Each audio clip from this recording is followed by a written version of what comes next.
नमस्कार, मैं दयाशंकर राय। भैया बहनों, आज आपके सामने हम पाठ लेके चलेंगे मानवीय करुणा की दिव्य चमक। जैसा कि आप जानते हैं कि पाठ के सारांश को, उसके प्रश्नोत्तर को हम कर चुके हैं।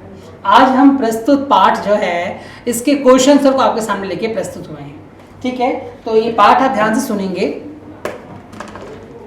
पाठ में आए उन प्रसंगों का उल्लेख कीजिए जिनमें फादर बुल्के का हिंदी प्रेम प्रकट होता है।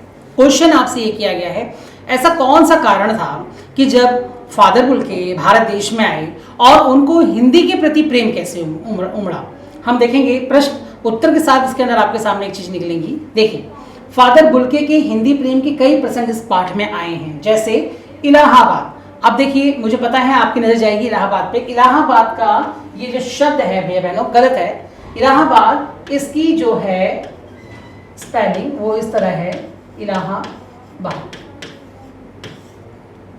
ये आपका जो है हा के बाद मात्रा है, इसमें नहीं दी हुई है, राइट। तो इलाहाबाद में फादर बुल्के परिमल नाम की साहित्यिक संस्था से जुड़े थे। वे वहां हिंदी भाषा साहित्य से संबंधित गोष्ठियों में सम्मिलित होते हुए गंभीर बहस करते थे। वे लेखों की रचना पर अपनी स्पष्ट राय और सुझाव भी देते थे। वे सड़क पर जा रहे लेखकों के पास साइकिल से उतरकर पहुंच जाते और उनकी रचनाओं पर बातचीत करते। फादर बुल्के ने हिंदी में शोध भी किया। भैया बहनों, अभी जो 2020 का जो प्रश्न पत्र आया था बोर्ड का, हालांकि बोर्ड तो हुए नहीं थे, तो जो इंटरनल पेपर जो हमारे आए थे, प्री बोर्ड जो आए थे, उसके अंदर ये वाला प्रश्न जो देख रहे हैं आप, ये आया था, ये वाला, कि जिसका विषय था रामकथा उत्पत्ति और विकास। तो फादर बुल्के ने जो हिंदी में शोध किया वो जिसका विषय रामकथा उत्पत्ति और विकास था। उन्होंने एक नाटक भी लिखा, ब्लू बर्ड का हिंदी में जो रूपांतरण किया वो नील पंछी के नाम से किया। जैसा कि आप जानते हैं, हम एक चैप्टर 9 क्लास में पढ़ चुके थे, सावने सपनों की याद। इस तरह आज हम ये भी पढ़ने जा रहे हैं आपका। तो इसके अंदर नील पंछी को भी उन्होंने ब्लू बर्ड के नाम से प्रस्तुत किया था। फादर बुल्के रांची के सेंट जेवियर्स कॉलेज में हिंदी तथा संस्कृति विभाग के विभागाध्यक्ष हो गए। वहीं उन्होंने अंग्रेजी हिंदी कोश तथा बाइबिल का अनुवाद भी किया। फादर बुल्के को हिंदी को राष्ट्रीय भाषा के रूप में देखने की बड़ी चिंता थी।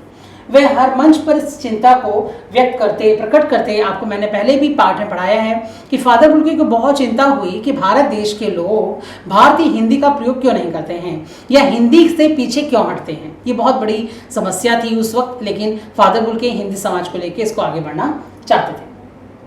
वे हिंदी वालों द्वारा ही हिंदी की उपेक्षा पर दुखी हो जाते थे।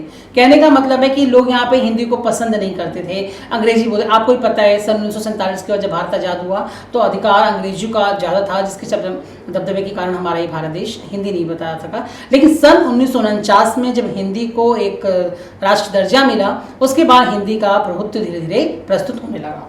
आगे मैं आपको दिखाऊंगा। अगला प्रश्न है आपका प्रश्न 4। इस पाठ के आधार पर फादर कामिल बुल्के की जो छवि बढ़ती है उसको अपने शब्दों में देंगे। भैया बहनों, ये तो आप अपने शब्दों में आराम से प्रस्तुत कर सकते हैं। देखिए कैसे। फादर बुल्के एक निष्काम कर्मयोगी थे। निष्काम किसी भी प्रपक्ष का पक्ष और विपक्ष नहीं था। वे लंबे गोरे भूरी दाढ़ी व नीली आंखों वाले चुंबकीय आकर्षण से युक्त सन्यासी थे। चुंबकीय देख लीजिएगा एक बार इसकी स्पेलिंग। अपने हर प्रियजन के लिए उनके हृदय में ममता व अपनत्व की अमृत भरी भावना उमड़ती रहती थी। उनके व्यक्तित्व में मानवीय करुणा की दिव्य चमक थी। मानवीय करुणा की दिव्य चमक हमारे पाठ का ही नाम है। वे अपने प्रियजनों को आशीषों से भर देते थे। वे भारत को ही अपना देश मानते हुए यहीं की संस्कृति में रस बस गए। वे हिंदी के प्रकांड विद्वान थे एवं हिंदी के उत्थान के लिए सदैव तत्पर थे। उन्होंने हिंदी में PhD की उपाधि प्राप्त की।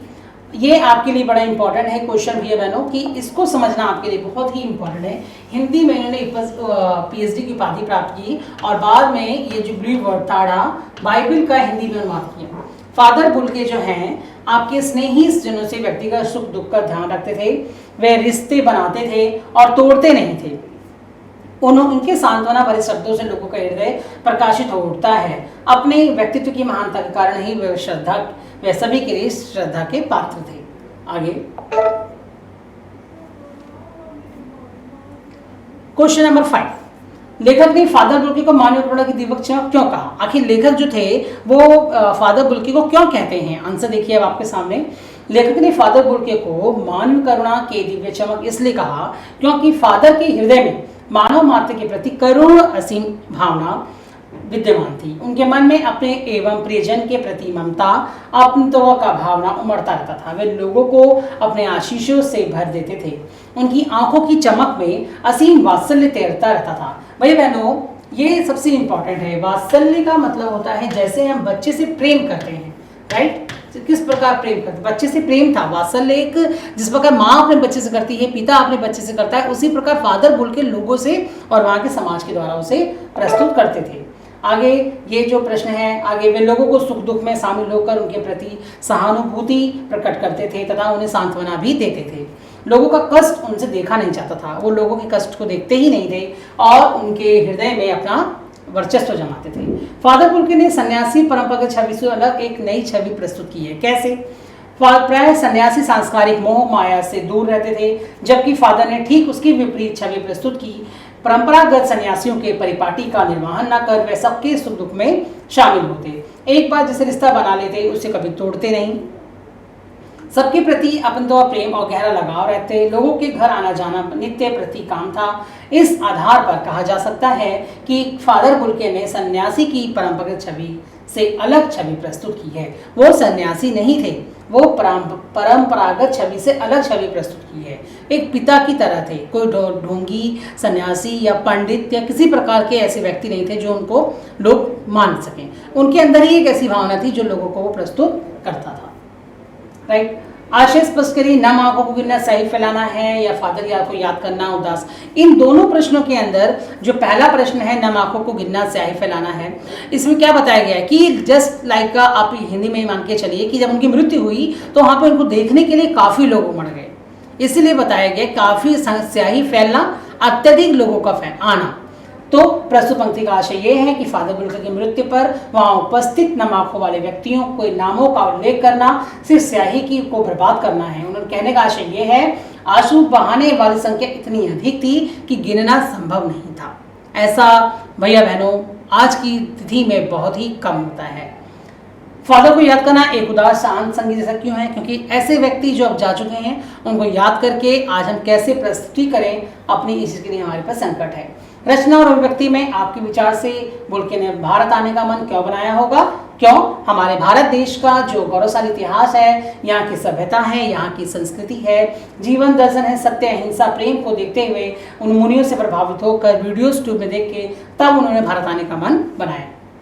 तो इसी प्रकार भैया बहनों आज हम आपके सामने मानव करुणा की दिव्य चमक पाठ को प्रस्तुत कर चुके हैं और आशा है सभी प्रश्न उत्तर आपको समझ आ चुके होंगे।